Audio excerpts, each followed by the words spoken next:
മഴ പെയ്യുന്ന ഒരു രാത്രിയിൽ ചെറിയ വീട്ടിനുള്ളിൽ അമ്മമ്മ തന്റെ 2 കൊച്ചു മക്കളായ രോഹിത്തിനും ഋത്വിക്കിനും ഒരു രഹസ്യകഥ പറയുകയായിരുന്നു. ഒരിക്കൽ തമ്പാര എന്ന പേരുള്ള ഒരു രാജാവുണ്ടായിരുന്നു.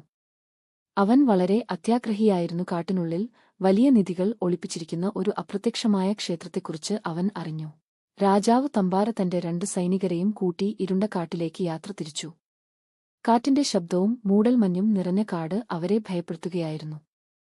ഒടുവിൽ അവർ ഒരു വലിയ പുരാതന ക്ഷേത്രത്തിന്റെ മുന്നിലെത്തി. മൂവരും ക്ഷേത്രത്തിനുള്ളിലേക്ക് കയറി. അവിടെ സ്വർണ്ണ നാണയങ്ങളും ആഭരണങ്ങളും നിറഞ്ഞ നിധികൾ കണ്ട അവർ അതെല്ലാം ശേഖരിക്കാൻ തുടങ്ങി. പക്ഷേ അവർ തിരിച്ചു പോകാൻ ശ്രമിച്ച നിമിഷം ക്ഷേത്രത്തിന്റെ വലിയ വാതിൽ അടഞ്ഞു. ക്ഷേത്രത്തിനുള്ളിൽ ഭീകരമായ ശബ്ദങ്ങൾ മുഴങ്ങാൻ തുടങ്ങി.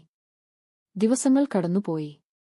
ഭക്ഷണവും വെള്ളവും ഇല്ലാതെ രാജാവും ഒരു സൈനികനും മരിച്ചു. ബാക്കിയുണ്ടായിരുന്ന സൈനികൻ ക്ഷേത്രത്തിലെ രഹസ്യ സൂചനകൾ കണ്ടെത്തി ഒരു മന്ത്രം ചൊല്ലി. അപ്പോൾ ക്ഷേത്രത്തിന്റെ വാതിൽ തുറന്നു. സൈനികൻ ഗ്രാമത്തിലേക്ക് മടങ്ങി. തന്റെ കഥ സത്യമാണ് എന്ന് തെളിയിക്കാൻ അവൻ ഒരു പഴയ സ്വർണ്ണ നാണയം ഗ്രാമവാസികൾക്ക് കാണിച്ചു. ഗ്രാമവാസികൾ അവനെ ദൈവത്തെപ്പോലെ ആരാധിച്ചു. കഥ കേട്ട രോഹിത്തിനും ഋത്വിക്കിനും ക്ഷേത്രത്തെക്കുറിച്ച് വലിയ കൗതുകമായി. അടുത്ത ദിവസം രോഹിത്തും ഋത്വിക്കും രോഹിത്തിന്റെ സുഹൃത്ത് അമലും ഹൈഡ് ആൻഡ് സീക്ക് കളിക്കുകയായിരുന്നു.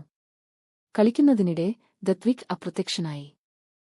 ഗ്രാമത്തിന്റെ എല്ലാ ഭാഗങ്ങളിലും അവർ ഋത്വിക്കിനെ അന്വേഷിച്ചു. പക്ഷേ അവനെ കണ്ടെത്താനായില്ല. രോഹിത്തും അമലും ബാഗ് ഒരുക്കി കാട്ടിലേക്ക് പോകാൻ തയ്യാറായി. അമ്മമ്മ അവരെ തടഞ്ഞു. ആ കാട്ടിലേക്ക് പോയവർ തിരിച്ചുവന്നിട്ടില്ല. അവിടെ അപകടകരമായ ശക്തികളുണ്ട്. പക്ഷേ ആ രാത്രി അവർ രഹസ്യമായി വീട്ടിൽ നിന്ന് പുറത്തേക്ക് പോയി. ഇരുണ്ട കാട്ടിലൂടെ നടക്കുമ്പോൾ അവർക്ക് ഋത്വിക്കിന്റെ കൈഘടികാരം കിട്ടി. അവൻ അടുത്തുണ്ടെന്ന് കരുതി. അല്പം മുന്നോട്ടു പോയപ്പോൾ രോഹിത് കുറ്റിച്ചെടികളുടെ പിന്നിൽ ഒരു ശരീരം കണ്ടു. ഭയന്ന് അടുത്തെത്തിയപ്പോൾ അത് ഒരു മരിച്ച സിംഹമായിരുന്നു. ഒടുവിൽ അവർ ക്ഷേത്രം കണ്ടെത്തി.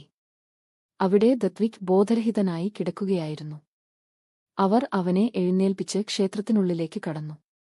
പക്ഷേ അവിടെ ഭയാനക ശബ്ദങ്ങളോ ആത്മാക്കളോ ഒന്നുമില്ലായിരുന്നു.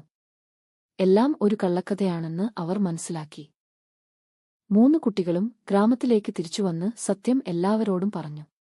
ഗ്രാമവാസികൾ സൈനികന്റെ കുടുംബവീട്ടിൽ നിന്നും തെളിവുകൾ കണ്ടെത്തി. അപ്പോൾ എല്ലാവർക്കും യഥാർത്ഥ സത്യം മനസ്സിലായി. സൈനികനാണ് രാജാവിനെയും മറ്റൊരു സൈനികനെയും കൊന്ന് നിധി സ്വന്തമാക്കിയത്. പിന്നീട് ഗ്രാമവാസികളെ ഭയപ്പെടുത്താൻ അവൻ കള്ളക്കഥ ഉണ്ടാക്കി. അവൻ കാണിച്ച സ്വർണ്ണ നാണയവും വ്യാജമായിരുന്നു.